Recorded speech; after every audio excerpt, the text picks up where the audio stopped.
बहुत समय पहले की बात, एक सूरजगढ़ नाम का राज्य था। इस राज्य की धरती सोने जैसी उपजाऊ थी और नदियां दूध की धारा बहाती थी और वहाँ के लोग अपने राजा की ही तरह परिश्रमी और सच्चे थे। सूरजगढ़ का राजा विक्रम अपने साहस, न्यायप्रियता और दयालुता के स्वभाव के लिए ही पूरे क्षेत्र में प्रसिद्ध था। विक्रम का जन्म एक साधारण परिवार में हुआ था। उनके पिता एक बहुत ही साधारण किसान थे जो अपने काम में ईमानदार और परिश्रमी थे। बचपन से ही विक्रम अपने माता पिता को कड़ी मेहनत करते देखे थे। उन्होंने गरीबी का दर्द महसूस किया और अपने लोगों के संघर्ष को गहराई से समझा। जब विक्रम 15 वर्ष के थे तब उनके गांव पर डाकुओं ने हमला कर दिया।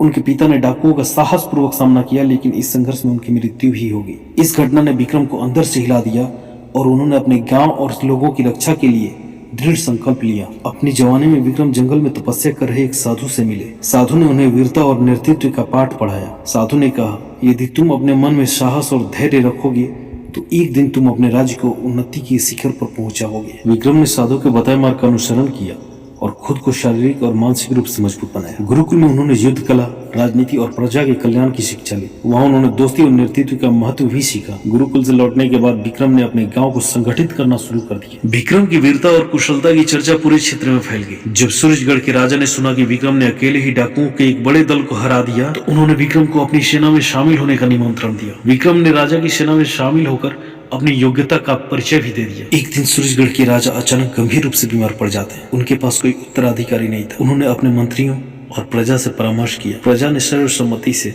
विक्रम को अगला राजा बनाने की सिफारिश की। राजा ने विक्रम की योग्यता और ईमानदारी को देखते हुए उन्हें अपना उत्तराधिकारी घोषित कर दिया। राजा बनने के बाद विक्रम ने बहुत सारे सुधार किए। उन्होंने किसानों के लिए नहरों का निर्माण करवा दिया, जिससे खेती में सुधार हुआ। उन्होंने शिक्षा को प्राथमिकता दी और हर गांव में गुरुकुल स्थापित करवा दिया। एक बार चंद्रगढ़ के राजा ने सूरजगढ़ पर हमला कर दिया।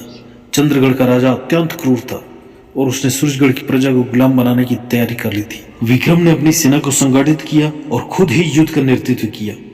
उन्होंने अपनी कुशल रणनीति और साहस से दुश्मन को पराजित कर दिया।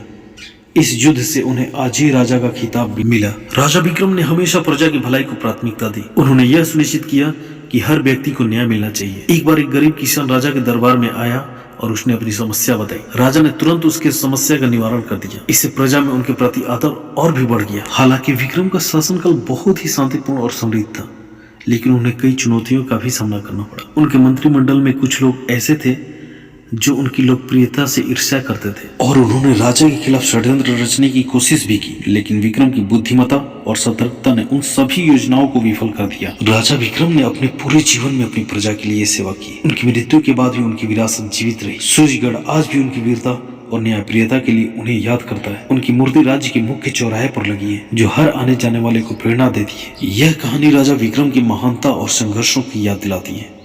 उनके जीवन से यह सीख मिलती है कि सच्चाई, साहस और परिश्रम से हर कठिनाई को पार किया जा सकता है। दोस्तों, राजा विक्रम की ये कहानी आपको कैसी लगी हमें कमेंट के माध्यम से जरूर बताएं। कहानी अच्छी लगी हो तो वीडियो को लाइक करें और साथ ही साथ चैनल को सब्सक्राइब भी कर लें, ताकि मेरे आने वाले हर वीडियो का नोटिफिकेशन आप लोगों तक पहुंच सके। धन्यवाद।